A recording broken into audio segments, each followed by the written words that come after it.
안녕하십니까. 레필입니다. 5월 31일 HMM 보도록 하겠습니다. 먼저 증시부터 보겠습니다. 코스피 코스닥 오늘 조금 상승했습니다. 네, 약상승해서 마무리를 했고요. 코스피 같은 경우는 하락 상승을 반복하면서 네, 또 정신없이 흘러갔습니다. 하지만 조금 이제 특이한 점은 외국인이 매수를 시작했다는 점입니다. 그간 코스피를 거의 10일 이상 네, 연속 매도를 하면서 근 10조 가량을 매도를 좀 했었는데요. 다행히 이제 5천억 정도 네, 적지 않은 금액으로 좀 들어왔고요. 하지만 외국인이 들어오니까 또 이렇게 기관이 매도를 하면서 네, 차익 실현 물량을 쏟아냈습니다. 그래도 증시 자체는 상승을 좀 했고요. 네, 코스닥도 마찬가지 흐름, 외국인이 들어오고 기관이 나갔습니다. 자, 지금 코스피의 위치는 3200선 근처에서 계속 이제 간만 보고 있는 상태입니다. 자, 그래서 바닥선 61선 한번 딛고 나서 21선은 자연스럽게 천천히 올리고 이제 상단까지 또 도달을 했거든요.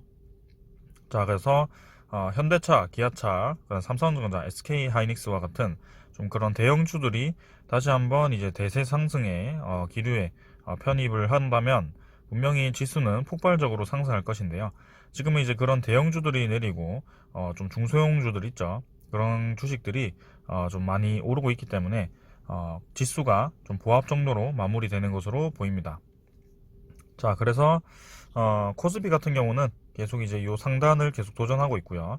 아직까지도 막 하락 추세로 돌입을 한다 그런 느낌은 아니고 계속 이 상단에서 그냥 횡보를 한다라는 느낌만 있습니다. 자, 그래서 외국인이 이제 매수를 하기 시작하는 건지 한번 계속 지켜보도록 하겠습니다.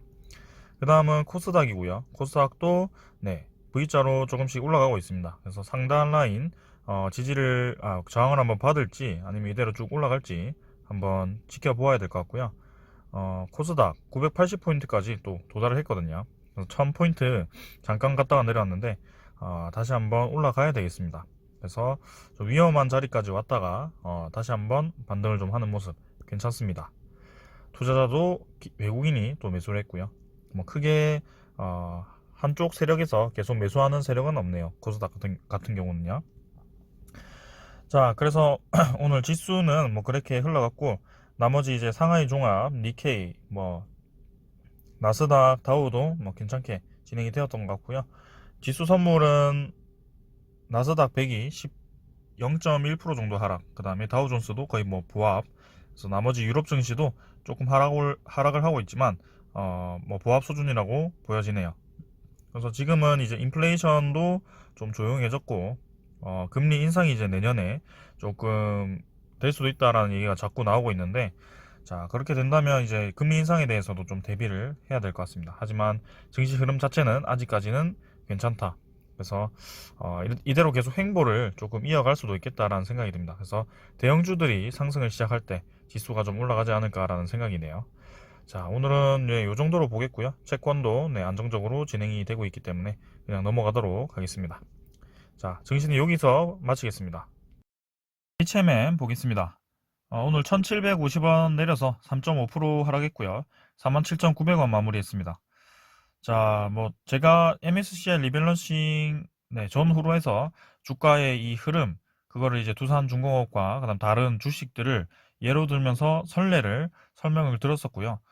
지금 뭐 유사하게 흐름이 나오고 있습니다. 그래서 계속 이제 참고를 하라고 제가 말씀을 드렸고, 이제 주가가 막 급등을 하고 열심히 올라가는데 뭐 제가 찬물을 좀 끼얹어 가지고 기분 나쁘신 분들도 있으실 것 같아요. 근데 항상 주식을 하실 때는 하락에 대해서도 좀 생각을 어느 정도 하셔야 됩니다. 그래서 저 밑에 있을 때는 뭐 상승에 대해서만 생각을 하셔도 되겠지만, 사실 이제 주가가 단기간에 이제 많이 급등을 했을 때는 내려갈 생각도 좀 하셔야 되고요. 이 패턴이 괜히 있는 것이 아닙니다. 그래서 이전에 나왔던 그런 선례들을 좀 살펴보시고 그런 이 위험 구간이 있을 때는 조금 이제 대응을 하시면서 가시면 되겠습니다. 자, 뭐 이렇게 3% 내렸지만 뭐 사실은 저 밑에서 이제 가지고 오셨던 분들 있죠. 네. 그래서 요 정도 뭐 두세 배 수익 중이신 분들은 지금 뭐 이런 하락들은 별로 신경 쓸 필요는 없겠죠, 당연히. 네.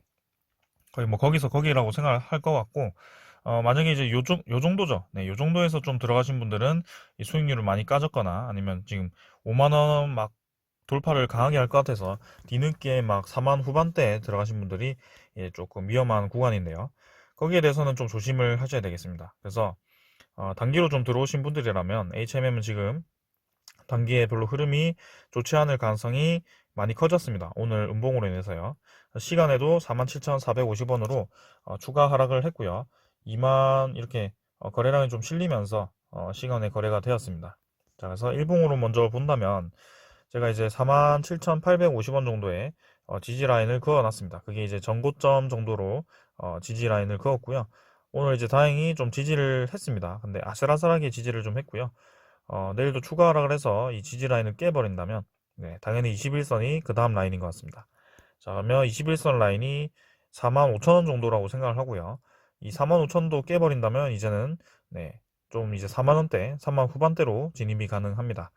조금은 이제 조심을 해야 될 때라고 생각하고요.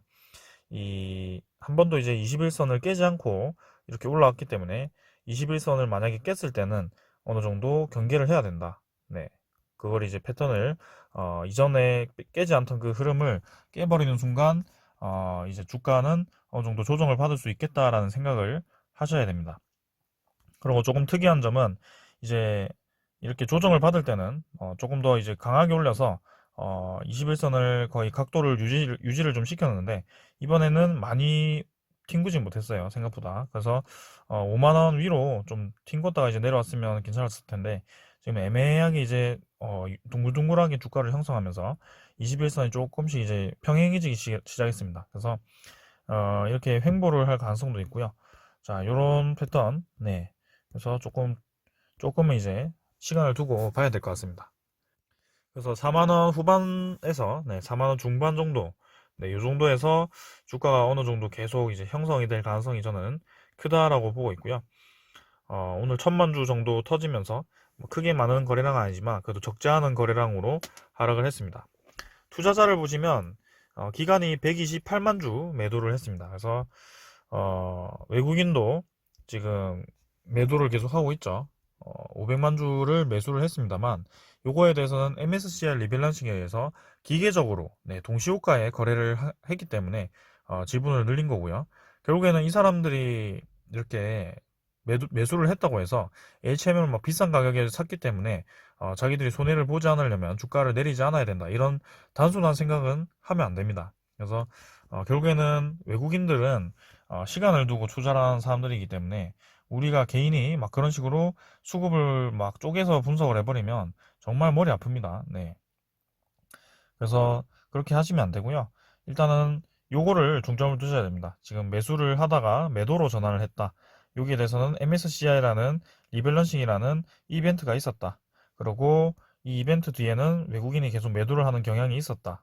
네. 그리고 기간이 매도량을 늘리기 시작했다. 이거를 봐야지 요 560만 주에 대해서 계속 이제 집착을 하시면 안 됩니다. 그 다음에 금융투자, 은행, 연기금 다 매도했고요. 연기금이 이제 매수를 계속 이어가다가 최근에 계속 매도를 하잖아요. 네, 그래서 이게 매수 세력이 네, 받쳐주는 주가를 올려주는 매수 세력이 빠졌기 때문에 이렇게 HMM이 힘없이 하락을 하는 겁니다. 자, 오늘 좀 너무 부정적으로 얘기해서 좀 그렇긴 한데요. 일단은 뭐 댓글로 막 저한테 공격을 하시는 분들도 있고 해서 좀 세게 얘기를 했습니다. 그건 좀 양해를 부탁드립니다. 그래서 HMM 보시면 투자자 이렇게 나왔고 공매도 거래량 한번 보겠습니다. 오늘 64만 9천 주가 거래가 되었고요. 공매도 평균가는 이렇게 계속 치고 있습니다. 그래서 심심치 않게 이제 공매도 거래가 또 진행이 되고 있고요. 이 공매도라는 것이 사실 얘들도 우리가 주가를 이제 주식을 분할 매수를 하듯이 공매도도 분할 공매도를 칩니다. 그래서 공매도를 쳤는데 막 주가가 올라간다. 그러면 공매도 세력이 손해를 보지 않겠냐. 그래서 무서워서 이제 상환을 하지 않겠냐. 이렇게 생각하시겠지만, 그 공매도 세력들도 천천히 이제 공매도를 차례대로 네, 매일매일 칩니다. 그러면 언젠가는 이제 상투가 나올 거 아니에요. 네. 이렇게 쉬어가는 타이밍이 나올 건데, 그걸 노려서 이제 공매도를 쌓아놨던 거를 이제 빡 치는 거죠. 그렇게 되면, 네, 분할 매수 개념이 되는 거죠. 네, 그런 식으로 접근을 하셔야 됩니다.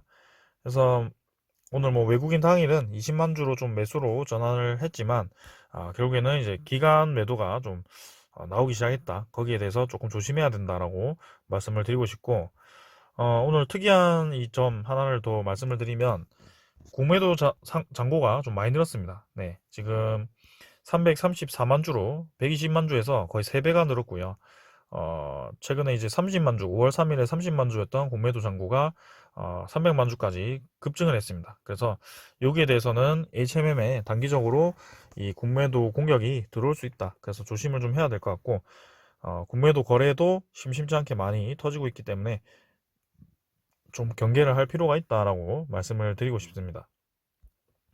자, 그러면 이 공매도라는 것이 계속 주가를 끌어내리고 네, 하긴 하지만 결국에는 이제 HMM은 제 가치를 찾아가야 될 텐데 이 HMM의 가치에는 문제가 없는가, 성장성에는 문제가 없는가, 거기에 대해서 좀 알아봐야겠죠. 그래서 좀 보시면 제가 조금은 이제 부담스러운 얘기가 나왔습니다. 해운사가 노치킨 게임을 한다. 그래서 HMM도 노심초사를 한다. 이런 얘기가 나왔고요. 자, 이게 뭐 의도적으로 이런 얘기들이 나오는 것인지 참 신기하게도 뭔가 이제 주가를 좀 주가가 이제 떨어질 자리가 나오니까 이런 이제 부정적인 기사들이 나옵니다. 그러니까 일단은 이런 것도 좀 염두를 하시고 봐야 되기 때문에 제가 설명을 좀 드리겠습니다. 그래서 이전에 해운사가 국내 해운업이 좀 어렵게 흘러갔던 이유가 글로벌 1위 1인자 2인자가 이제 미국 쪽이었나요? 네, 그 구독자분 중에 좀 잘 설명해 주신 분이 있었는데 이름이 기억에 머스크사랑 하나가 기억이 안 나는데 아무튼 그 둘이가 또 선박 발주를 공격적으로 해버려 가지고 그때 나머지 해운사들이 네, 많이 죽었습니다. 근데 겨우겨우 이제 이 코로나로 인해서 막혀있던 수출업들이 폭발을 하면서 이 글로벌 해운사를 제외한 나머지 기업들도 이렇게 혜택을 보았고요. 수혜주 운하라는 특별한 이벤트가 있었기 때문에 해운 이 운임 지수가 많이 상승을 해서 이렇게 수혜를 보고 있습니다. 근데 그런 글로벌 해운사가 이제 또다시 이렇게 뭔가 치킨 게임에 돌입을 하는 모양새라고 합니다. 그래서 화물 대란에 따른 운임 급등을 계기로 본격적인 덩치 키우기 경쟁에 돌입을 하는 모양새다. 지금 운임이 계속 올라가니까 결국에는 운임을 낮추기 위해서는 이 컨테이너가 쌓여있는 컨테이너를 빨리빨리 이제 수출을 좀 해야 되는데요. 그걸 위해서 공격적으로 이제 발주를 좀 하고 있다는 겁니다. 그래서 프랑스 이 해운 분석기관 알파라이너에 따르면 글로벌 톱 10 선사의 컨테이너 발주 잔량은 294만 TU라고 합니다. 근데 선박수로는 222척이고요. 세계 2위 선사인 스위스의 MSC죠. 네, 72만 4천 TU로 가장 많다고 합니다.